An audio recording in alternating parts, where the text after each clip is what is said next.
Well, my friends, Vogue magazine is continuing their descent into irrelevance. They just put out a hatchet job on Melania Trump in her official portrait as First Lady. Now, Melania Trump, who is objectively one of the most stylish First Ladies we've ever had, she's one of the most stunning First Ladies in American history, Vogue decided to call her a freelance magician in this look. Now, Hannah Jackson wrote this article. She's one of the fashion writers at Vogue, whatever that means. She looks like she could be an extra in that Liam Neeson movie Taken, but she wrote paragraphs trying to tear down the First Lady in her look. She said she was doing boardroom pastiche, cosplaying The Apprentice, and other objectionable comments. Now, Melania Trump, I'm sure she doesn't give a rat's ass what this little girl who works at Vogue has to say about her official White House portrait, but this speaks to a larger issue in the culture right now about conservative women in these fashion publications. Now, the editor-in-chief of Vogue, Anna Wintour, who looks like the Crypt Keeper if the Crypt Keeper were a drag queen, she has run this magazine into the ground and is basically a partisan hack. Anna Wintour, her judgment has been a disaster for years, ever since she put Kim Kardashian on the cover of Vogue. And Kim Kardashian, her biggest claim to fame is laying on her back and being penetrated by rappers and basketball players. Now, part of the reason you guys follow me is because I call it like I see it. I'm not owned by the RNC, the DNC. I've never taken a dollar from Trump. The only thing I'm beholden to is the truth. And the truth is, if Anna Wintour and Vogue wanted to really make some money, they would put Melania on the cover. It is an injustice that she's never been on the cover of Vogue as First Lady. If Melania Trump had a D next to her name, if she were a Democratic First Lady, she would have been on the cover of Vogue 10 times already. She's an immigrant, she's self-made, she's worked hard, she's the American dream, but because she's a Republican, they want to denigrate her. The fact that Michelle Obama and Jill Biden have been on the cover of Vogue 3 times is absolutely laughable. Let me tell you why.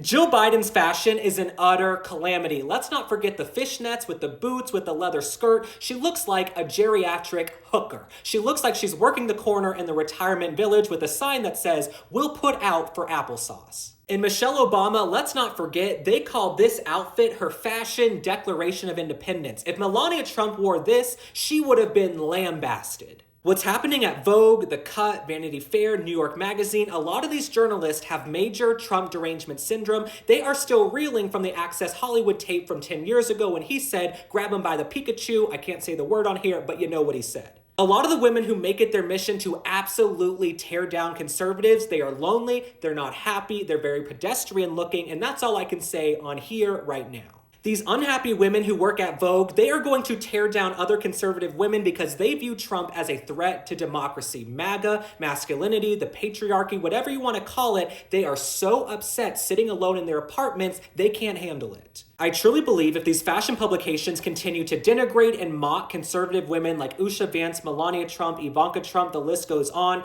they will continue fading. Their subscribers will go down. I'm excited to see new publications popping up that highlight independent, conservative women, disaffected Democrats, anybody who doesn't toe the DNC, mainstream media, MSNBC line. We have publications now like The Conservator, which are highlighting conservative women. The Conservator, House and Habit, and other publications that cover conservative women fairly will continue to grow. Vogue, The Cut, New York Magazine, they will continue to fade into irrelevance. All right, my friends, thanks for liking and following. Drop a comment. Tell me how you feel about the treatment of conservative women by these liberal publications. I have so much more to say about this topic, but I'll see you on the next one. Bye.